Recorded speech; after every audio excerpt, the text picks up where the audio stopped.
It's Formula One's pilgrimage to the forests of the Ardennes, to the longest circuit in the championship, where just the names of the corners get the adrenaline pumping faster.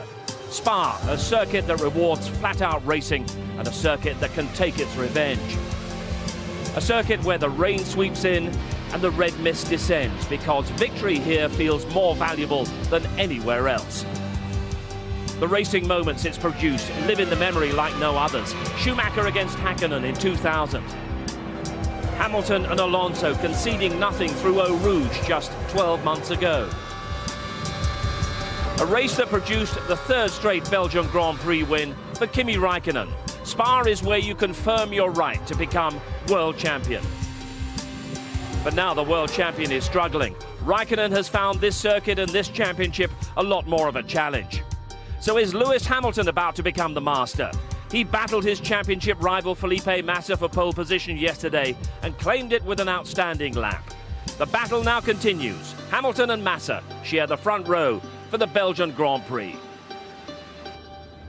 So welcome to Spa, one of the most evocative and challenging circuits in Grand Prix motor racing. And this Belgian Grand Prix, along with the Italian Grand Prix at Monza next weekend, the first of two back-to-back races which will go a long way toward deciding the destiny of this 2008 World Championship battle. And Mark Blundell, that battle is looking more and more like a straight fight between Felipe Massa and Lewis Hamilton. Yeah, very much so. I think Massa with a Ferrari, been on form the last few races. Hamilton will put an outstanding lap in to take pole here, but it's going to be a great fight between the pair of them today. Now we've got weather conditions here at Spa which will offer the maximum in terms of entertainment, but a nightmare for the teams. Heavy showers sweeping in, followed by drying conditions. Working out the tactics is going to be the challenge today. I think this circuit in particular, Steve, is difficult for anybody to work out because it's so big, such a long lap. Half around the circuit could be wet, the other half can be dry, and you know, it's always a major concern for the drivers. Very dangerous in many places, but a big concern for the teams to try and predict it. And if it is wet conditions, how could that work in favour of Lewis this afternoon? It will only work in his favour if he's out in front come turn one, and he gets out in front and actually visibility is clear for him. Behind him will be torrid because you sit behind one of these cars at 200 miles an hour, you can't see anything, you can't see in front of your face. So he will have the ace card there if he makes it stick in turn one. And of course he starts from pole position, but Lewis without a win in either of the last two races, but he has managed to nudge his World Championship lead in those two races to 6 points over Felipe Massa, while Raikkonen, with his indifferent form and his non-finish in Valencia 2 weeks ago, has dropped 13 points behind Hamilton. And you can see how this Belgian Grand Prix, which Raikkonen has won for the last 3 years, has become make or break for the defence of his title. It was a defence that started so strongly with 2 wins in the first 4 races. Let's first of all remind you of all the winners in our 12 races so far. The start of a new Formula One season is always a magical moment. And it's going Australia!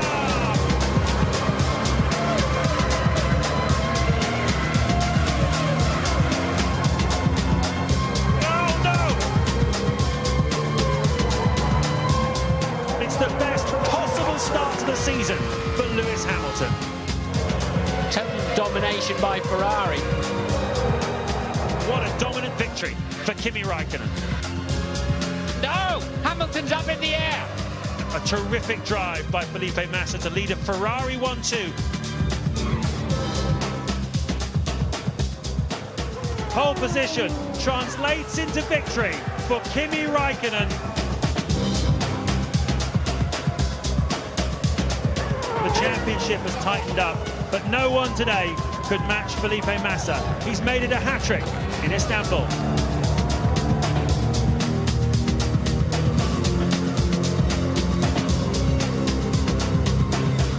Oh, Lewis has hit the barriers.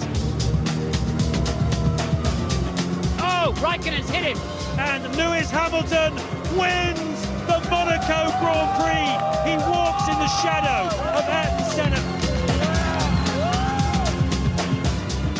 Pit lane's closed and Hamilton has hit the back of Kimi Raikkonen. Robert Kubica wins in Canada. He takes the lead in the Drivers' World Championship, and a star is well and truly born. Some harem-scarum driving then in the opening stages. Felipe Massa takes his 3rd victory of this season. Down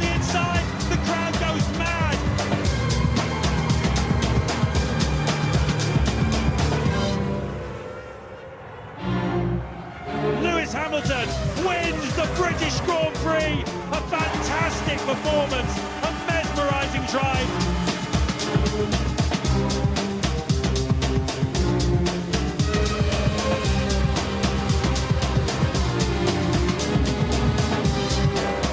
Massa basically should have put a little flag out, shoved me off the racetrack.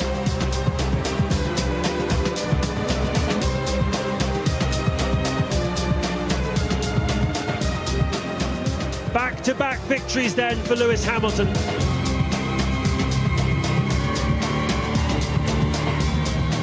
What a bold move there by Felipe Massa. He's got a left front puncture. And with only 3 laps to go, absolute disaster for Felipe Massa. Heikki Kovalainen wins the Hungarian Grand Prix. Kimi Räikkönen has blown up. The final act of this World Championship is going to be spellbinding. That Grand Prix in Valencia 2 weeks ago certainly wasn't a highlight in racing terms, but that overtaking move by Felipe Massa round the outside of Lewis in Hungary will be very much in Lewis Hamilton's mind this weekend. I think it will, because there's some similarities. You've got a short run up to turn 1 here, you've got plenty of room on the outside.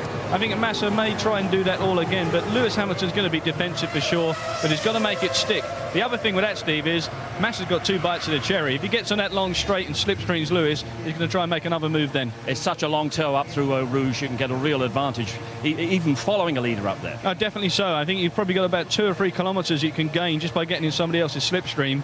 And if Massa doesn't quite do it on 1, he's going to put the pressure on Lewis, and Lewis can have a wing mirror full of Ferrari, believe me. But in the wet, it may well be different. One thing we're learning about Felipe Massa, apart from the surrender in Hockenheim, he really is a sturdy championship contender, such a competitor. Yeah, I think he's come on a long way. I think he's got maturity now, and definitely he's got every bit of support from Ferrari now to make sure that he gets what he needs. Support maybe from Raikkonen's needed now, and I think that's another question. And maybe Raikkonen's got his own areas of concern today, and he wants to make something else count for him and him only. So the top 2 in the championship are 1 and 2 on the grid for this Belgian Grand Prix, and James Allen takes us through the story of yesterday's qualifying.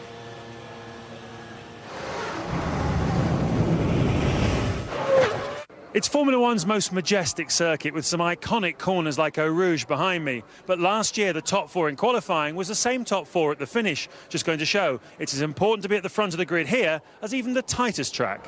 This was a thrilling qualifying. And so the grid on the greatest racetrack in the Formula One calendar. On pole for the 11th time, Lewis Hamilton. This is only his 30th Grand Prix start. Massa the danger man with him on row 1. A mistake by Kovalainen meant he couldn't join his teammate at the front. Räikkönen off colour again in the Ferrari. Heidfeld pulled one out in the BMW Sauber, so did Alonso in the Renault. Webber and Kubica make up row 4. Row 5, the 2 Toro Rossos, Bourdais and Vettel, who's carrying quite a lot of fuel. Trulli and Piquet disappointed not to be in the top 10. The Toyotas don't like the cold track conditions. Glock and Coulthard make up row 7. Rosberg and Barrichello are on row 8. The Honda's having a difficult time here in Spa.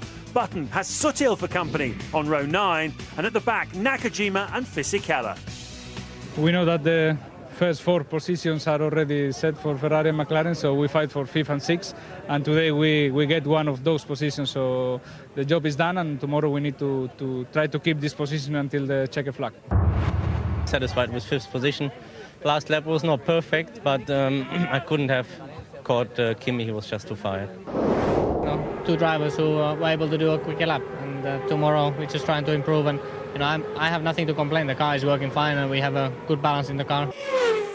It's always important to concentrate and see which kind of opportunity we're going to have tomorrow. If we have opportunity, we need to try for sure. The problem with here is, you can beat pole, but down that back straight, it's going to be interesting, whether the guy gets a good toe off you, or whether you got to really cover your ground. But I don't plan on letting anyone pass tomorrow.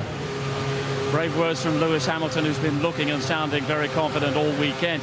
The disappointments in qualifying, well, Honda once again, and you have to say that Williams here had a dreadful time. Yeah, I think Williams would be disappointed because the start of this weekend actually looked quite promising. But Rosberg trying to do the best he could, Nakajima also, but they haven't quite got the equipment underneath them, and they've not made any progress so far. And the sound you're hearing, apart from the engines revving, is the sound of the drivers out there on the pit box. They're determined to start this race in the dry somehow, at least. Yeah, well, they've got to try and get that as dry as possible, because if they get the car in here, they take a lot of information from when the clutch engages and slips.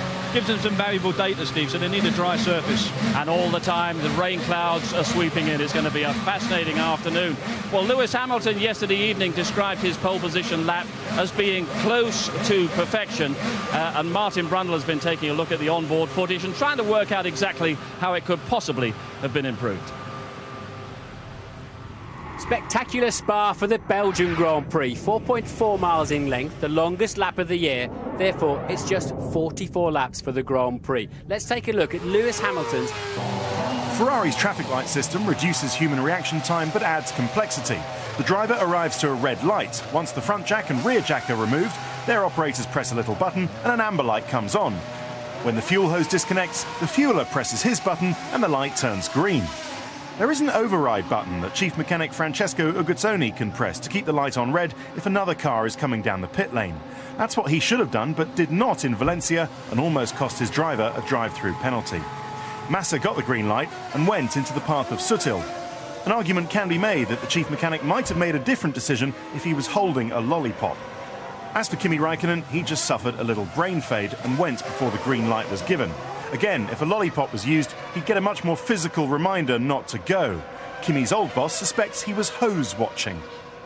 I believe Kimi was probably viewing the hose detachment in his rear view mirror. You see the handle slide back and then the driver goes, but that's why we discourage the driver, in fact specifically tell the driver don't watch in the rear view mirror, because that's an unsafe thing to do. We have looked at the traffic light system to take out a bit of the reaction time, obviously, of the lollipop, because you are trying to minimise, obviously, when the car stops. We know we're losing, obviously, a lot of time. So whenever the rig's off the car, we want to get going. We want to get the rig onto the car as quick as possible, because obviously the stop ultimately is determined by the time that the rig is on the car.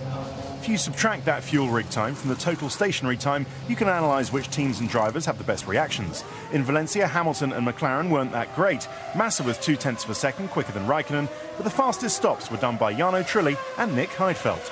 I think I have the quickest pit stops of everybody the whole year, so I think we're doing a lot of things rightly there. What I can tell you is that we did put a lot of work into it. We had a couple of people looking into it deeply over the winter, and I'm very happy with our performance on the pit stops. I think we can be very proud of our mechanics crew, because they are mainly responsible for the quick pit stop. When Ferrari's system works, it's great, but as the gains to be had are so small compared to the potential seconds lost when it goes wrong, you can understand why all the other teams stick to the old-fashioned system of a man with a big lollipop. Pit stops aren't the only area where Kimi Räikkönen needs to sharpen up his act this weekend. Fourth place is not the ideal position from which a realistic chance of retaining his World Championship crown. It's 8 races since Räikkönen last won. That victory in Spain gave him a 9-point championship lead. That's now a 13-point deficit. I mean, of course you don't feel so happy and than if you're winning all the time, but it's not that. I mean, we know that we had some issues. I know we've been trying to fix them, but it's not so easy always to get them right. So hopefully, I know that I can be fast, so I'm not really worried about that. The race wins don't come, though. Will Räikkönen face the prospect of backing up Felipe Massa in his fight against Lewis Hamilton? If that would be the situation, 100% Kimi will do it, because as we always said, the team interest is the priority in Ferrari. And when, we will see. It's too early now. And of course the difference is you see that Kimi Räikkönen hasn't got a teammate, is in a much stronger position, and he hasn't got a World Championship leader like Lewis Hamilton, who seems to be so focused on what it requires to land that title this season. Yeah, it's a little bit of a concern though when you think that he is the current world champion at this point. Kimi Räikkönen knows what it takes to win a World Championship. He just seems to be out of bed and out of kilter with his car, and that's surprising me, because he was very good in the start of the season. And also surprising when you see him in a race, halfway through the race, then he comes alive again, and he has got, you know, successive fastest laps during the last few Grand Prix. Okay, we'll see Lewis on his way very shortly, but the drivers' parade took place around this circuit a while ago, the longest circuit in Formula One and also the most undulating as well, and they were out on the track just as the rain showers were moving in. You can bet that the #1 topic on that truck was the weather. But when you look at the next generation of Formula One stars, it's certainly Hamilton, it's Kubica, and now also it's Sebastian Vettel as well, along with his Toro Rosso teammate Sebastian Bourdais. He's on row 5 of the grid today, and earlier in this Belgian Grand Prix weekend he talked with Martin Brundle. So Sebastian, Spa seems to have its own weather system here. Quite a challenge this weekend, I think. Yeah, it's true. You never know what to expect. Weather forecast changes every more or less half an hour, so it's difficult, and it's going to be the most important factor, I think, for the weekend, for qualifying and for the race especially. Now, the magnificent Eau Rouge corner, Kimi Raikkonen said yesterday it's like a straight line now. And both those Toro Rossos have qualified in the top 10, and you feel that Sebastian Vettel might be set for a great result today.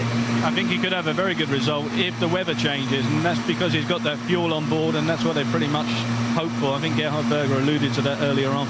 Well, we had a very heavy rain shower about 40 minutes ago. Those rain clouds are still about, but there's no hint that we've got any further rain coming up in the next 5 minutes or so. We're standing by for the teams to go out, and we're going to meet the cars out there on the grid as well. Before all that, let's give you a chance at our ITV F1 competition. This weekend, we're giving you and a friend the chance to attend the Goodwood Revival from the 19th to the 21st of September, where you'll experience the golden age of Grand Prix racing and have the chance to mingle with famous faces from motorsport past and present. You'll have 2 nights accommodation and full VIP hospitality on Saturday and Sunday, including paddock access and grandstand viewing.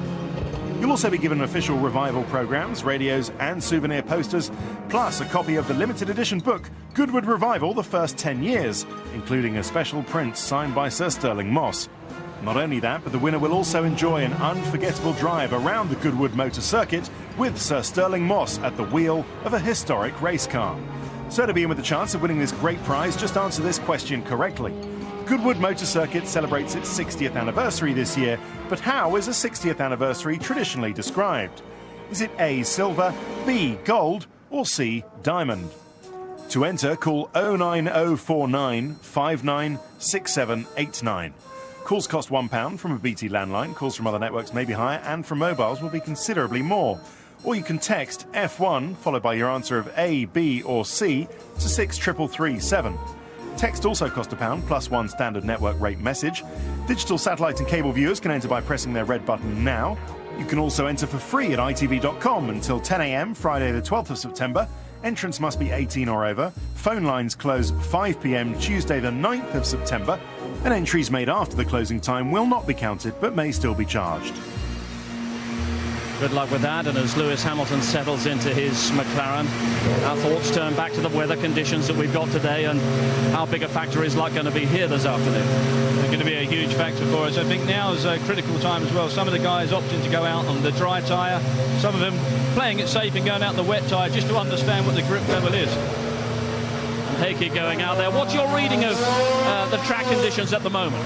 Well, I think some of the guys will go out on the dry tyre just to try and understand what grip is available, because if it stays like this for the race start, they need that information. But it's very easy to make a mistake on that tyre out in those conditions, so they've got to be a little bit careful. But you do feel that this is all possibly playing into Lewis's hands, particularly with what is required of him at the start. He's got to drive certainly defensively up through Eau Rouge somehow. Yeah, he's got to try and make sure that he doesn't let that Ferrari get by him. But, you know, the other thing on the start here, Steve, is that Massa is actually on the line, which should be a little bit drier from other cars running around, and it's slightly off camber, so it should drain quicker. So it's going to be critical for Lewis to get off that start line with minimal wheel spin. But what Lewis learned from that battle with Alonso last year up Eau Rouge, you've got to be on the inside. He had to be on the inside. I think he paid the price for that one last year, as you say. But, you know, it's going to be interesting if there's a lot of spray around and Lewis does get out in front. He's in pole position. He's got the visibility. Everybody behind is going to be in a lot of trouble. We heard Fernando Alonso earlier saying, well, he's going to be battling for fifth. This is all going to be sorted out into the equation this afternoon. I think there will be. I think there'll be some BMWs in the mix. I think a few of the guys are wet weather specialists. If it is a bit damp out there, will also start coming through. Some of the teams at the back, like DC, in the Red Bull, and people like Rubens We'll be praying for rain. OK, well, the cars heading out onto the grid. We'll be out there with them very shortly. We'll be hearing from Lewis Hamilton, who talked very revealingly yesterday evening. And, of course, we'll be down on that Belgian Grand Prix grid with Martin Brundle, all when we return in a couple of minutes' time. The 41st time the great circuit of Spa has staged the Belgian Grand Prix. It really is one of the legendary venues of Grand Prix motor racing, especially in the wet conditions we seem likely to be racing in today. We'll be down on the grid with Martin Brundle very shortly, a grid that has Britain's World Championship leader Lewis Hamilton on pole position alongside his big championship rival Felipe Massa. And I talked to Lewis after qualifying yesterday evening, and he talked about his near-perfect pole position lap. It was as close as I could get. I was very happy with it, but it wasn't a perfect lap. I think Felipe said he did a perfect lap, which kind of shows that they can't have the pace, and if he did a perfect lap. But I lost a little bit of time in turn one. I don't know if you saw it, but fortunately I was able to pull it off and still come out in front. Everyone is talking about the start tomorrow, and you and Felipe on the front row, and Hungary and everything else. But what sort of strength do you take from incidents like you had in the Hungarian Grand Prix, and also memories of maybe Fernando up through Eau Rouge last year? Two great experiences. In the history of my racing, I'm quite sure I've not been overtaken on the outside. I very rarely get overtaken. So it's just always been I do the overtaking. And I got overtaken on the outside at Hungary. And I said, from then on, that's not going to happen again. And I don't ever plan that ever happening again. I'm not going to be dangerous or reckless, but I just make sure I put myself in a position. There is no way you can come down the outside of me. But then obviously here last year, with the experience I had with Fernando, definitely makes me stronger coming here this year, knowing what to expect at the beginning and knowing what works and what... Extra special. Tell us a little bit about the circuit and what aspect of it really gets your maximum attention. What sort of point and lap do you get past and think, thank goodness I nailed that right? The combination turn 5, 6 and 7, and then turn 10, which is Pouhon. It's called Pouhon. And this is a corner you approach, and with a lighter fuel you can go so quick through there, but then when you're with a heavier fuel you're a bit unsure what the car's going to do, being more on the limit. And it's an amazing corner because you're not allowed to brake, you're not allowed to touch the brake, and so you don't need to know about it. Coming here compared to last year my car was terrible through the whole weekend. I just had to deal with it. This year I come here and I knew this car's going to be good here, and as you can see from the time. Well, may it remain good through the rest of the season, but you're feeling it's coming down to you and Felipe. Yeah, it is, but let me just say that I feel the feeling I have now compared to last year, it's quite a contrast, because we came here with all the problems we had, a lot of negativity, and a huge amount of tension throughout the paddock, and it was tough for the whole team. So I come here with all this confidence, much better feeling. I'm going to be racing this weekend, a real race, and so I'm happy and stronger than ever, I think. Well, you proved all that in qualifying. Now all the best for the race. Thank you very much. Lewis confident and relaxed yesterday evening. He's arrived. Indeed, the whole of the McLaren team are confident and relaxed compared to where they were this time last year. Now, we've heard a bit of team radio from Lewis to his pit crew, suggesting that he's got problems with a biting clutch on the way to the grid. What do you read into that? I think probably they're just the clutch probably just not slipping as much as what he'd like, and that's the kind of thing that they'd just be trying to get information from with the data, just trying to correlate it, because it's constantly being monitored, and it could play into Massa's hands. If he's got a little clutch problem off that start, we could see him not having quite the start he expects. Yeah, so it might have implications for Lewis off that start line. Yeah, very much so, but I think at this point he seems quite comfortable with it. I think if it was a massive problem, they'd be running around and trying to do something pretty serious. What about Lewis's mood? Are you okay with all that stuff about I'm never going to be overtaken on the outside? That could bite him, couldn't it? I think it's a massive statement. I think it's a very big thing to say, and at some point he's going to get overtaken. Words are going to come back to haunt him. But saying that, he is one confident young man, and to give him his due, he doesn't get overtaken very often. Well, let's get some thoughts about the general mood down there on the grid and those weather conditions that lie in store. Martin Brundle is down there. Let's see what we can find out. We might be about as welcome as a toothache, I think, in some of these slots today, because obviously a lot of decisions going on last minute. The track is quite wet.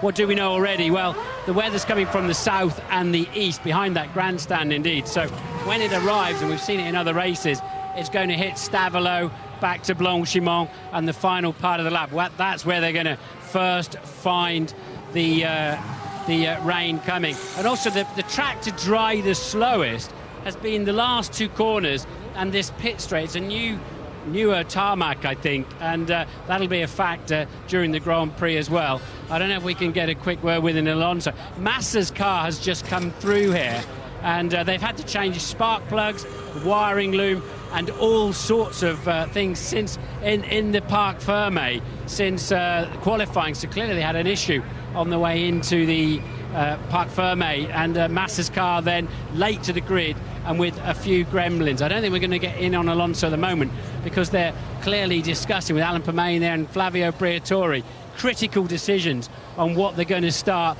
the race on. Let's just have a word with Jonathan here at Red Bull. Jonathan Wheatley. What's news, Jonathan, on the track, the weather forecast according to you guys? Well, at the moment we think the weather conditions are going to stay about the same.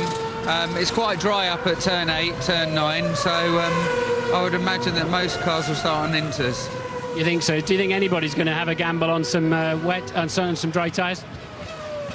I don't know. It'd be very brave, I think. Very brave. It's going to be a long afternoon, isn't it? OK, thanks for your help. Let's just see if we can get a quick word with Mark Webber.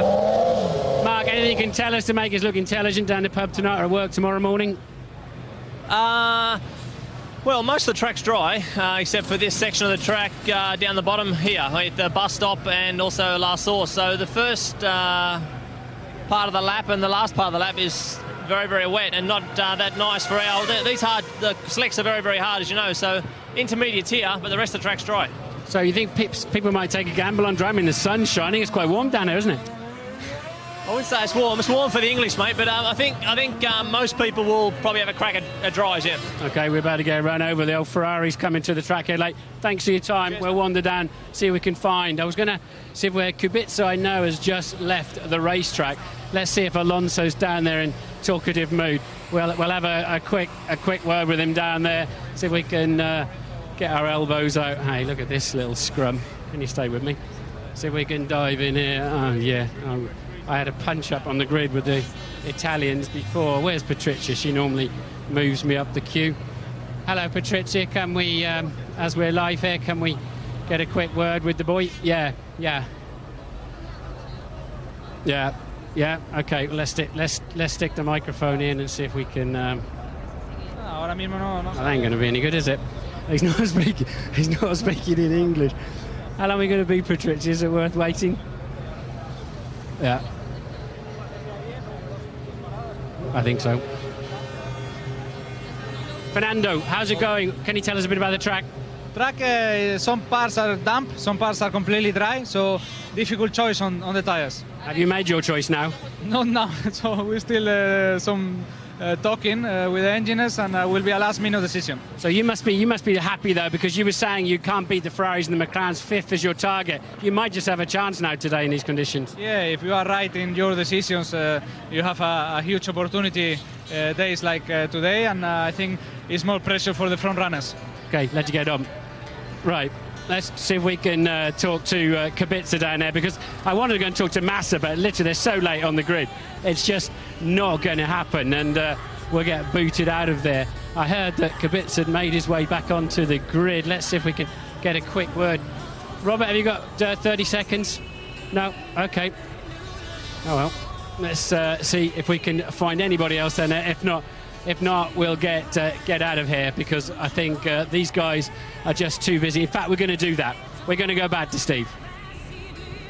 Well done, Martin. Good effort as ever. And what are your thoughts, Mark? You get the feeling that there might be a few gambling out there. I think there will be. I think there's going to be a couple of guys out there who are going to take the opportunity. As Alonso was saying, it is an opportunistic day today, and you know, a few people will make it count. And it's going to be difficult, though, because you start off, you've got those grease conditions, you've then got a drying track, and in many ways it will be completely dry out there. And you arrive back at these slow areas, but under hard braking, and you've got greasy conditions. So if you're carrying a dry tyre, you're going to really have to use all the ability and skill underneath you at that point.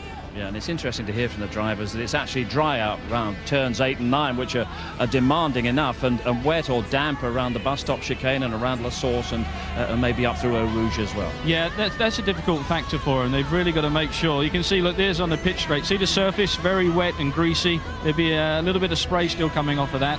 And then come away from that, you're going to have a bone dry circuit. So that's the tough question for all of them. They're all considering what to do, and none of them will make that decision until the very last moment. I don't know what that band was on, but it's certainly not intermediates anyway.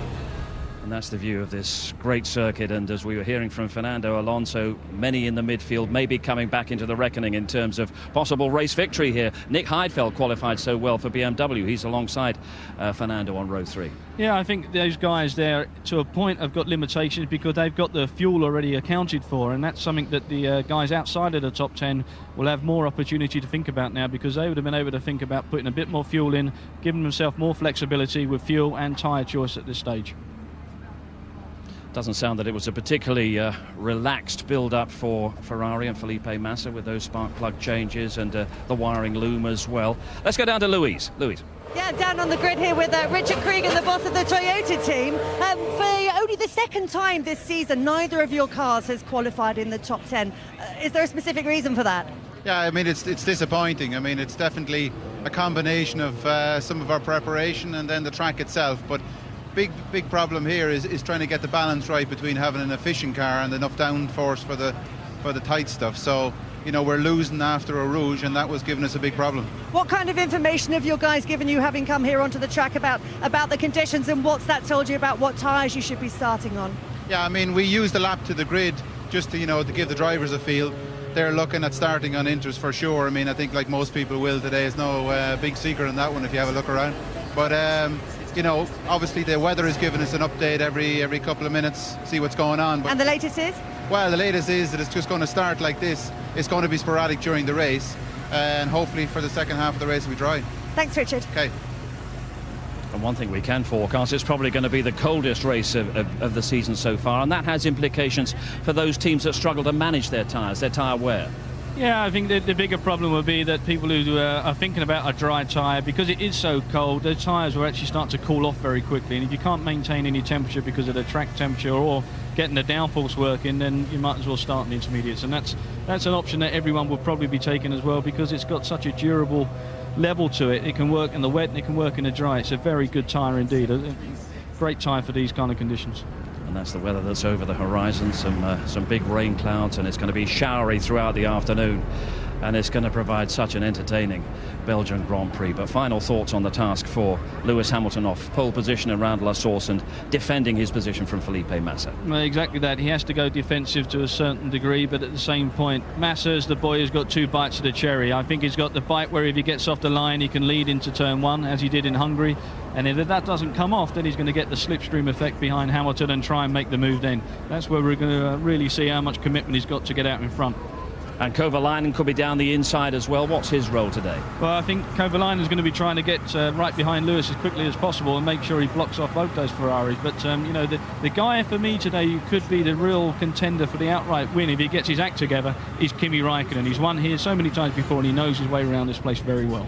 Yeah, we're not writing him off by any means. We saw some consternation around Ferrari and as we were saying a moment ago, not a great build-up for them ahead of this race, especially with 2 engine blows in the last 2 races as well, and this is a circuit of course that makes such a demand on engines as well. But I wonder what's going to happen over the next hour or so. We gave the European Grand Prix at Valencia the big build-up 2 weeks ago, and it let us down in terms of spectacle and excitement. Even Bernie Ecclestone was disappointed. This Belgian Grand Prix might do the same, but it's hard to see how. Hamilton on pole, Massa alongside on one of the great circuits in Formula One. We're back with the start in a moment.